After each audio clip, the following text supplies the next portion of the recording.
Well, hello, loves. Welcome to History in the Raw, Episode 5, Part 1. They called her Big Nose Kate. Let me say that again so you can feel the disrespect. Big Nose Kate.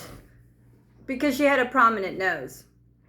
Because the man who wrote the history books looked at a woman who spoke 4 languages, graduated convent school, and witnessed the most famous gunfight in American history. And the best they could do was make fun of her face.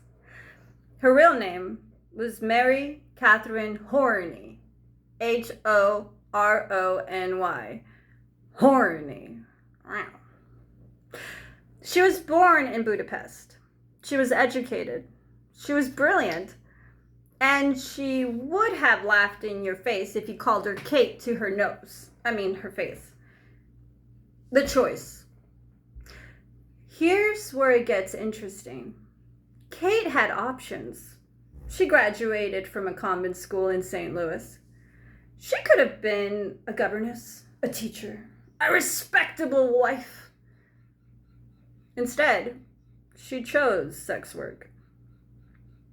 Not because she was desperate, but because that's just the choice she went with. A seamstress in Dodge City made $3 a week. A high-class prostitute made $50 a week.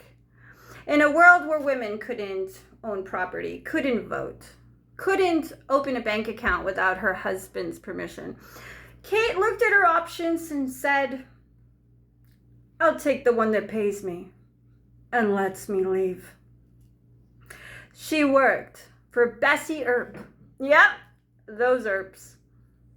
Before she ever met Doc Holliday, she had her own money, her own clients, her own knife in her own garter. She was not a victim. She was a businesswoman. Then she met Doc, a dying dentist with a cough, a temper, and absolutely nothing to lose. They met in a saloon in Fort Griffith, Texas. She was running her business. He was losing at faro. They became lovers. Common law, husband and wife, for over 10 years. It wasn't a gentle love. When Doc drank, he got violent. There's a record of him beating Kate, leaving her with a black eye and a swollen lip. But here's the part that nobody tells you. When Kate drank, she gave as good as she got. The fights escalated when the whiskey flowed on both sides. 2 people with nothing to lose and everything to prove, going at each other like fire meets gasoline. And let's not ignore the obvious.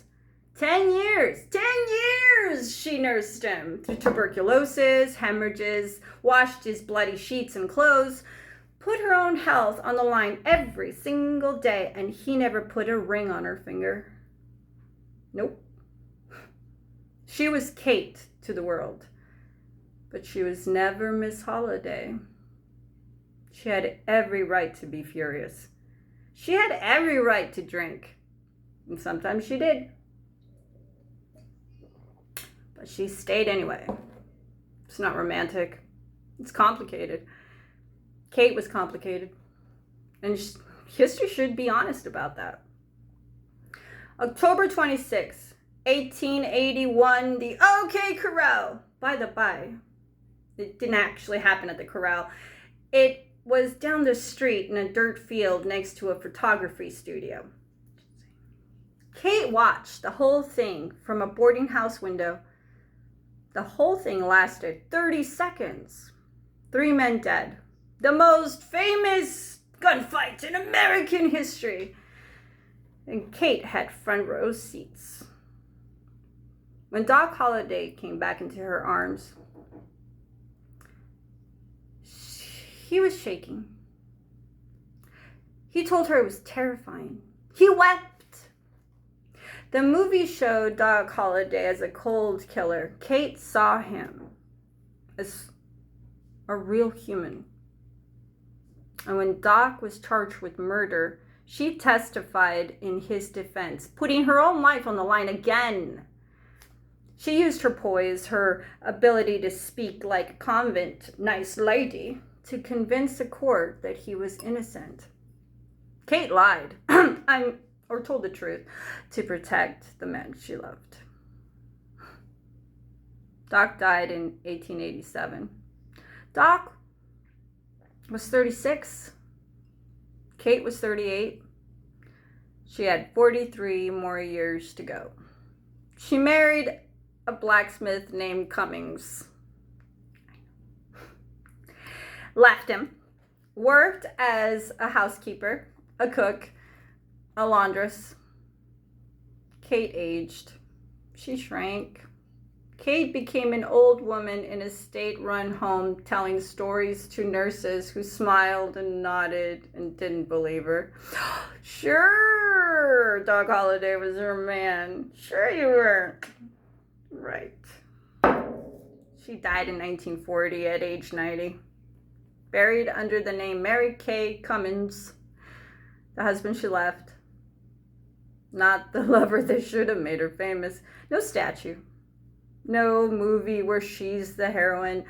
Just a grave in Prescott, Arizona, with a name that isn't hers. Wyatt Earp got the biographies. Doc Holliday got Val Kilmer.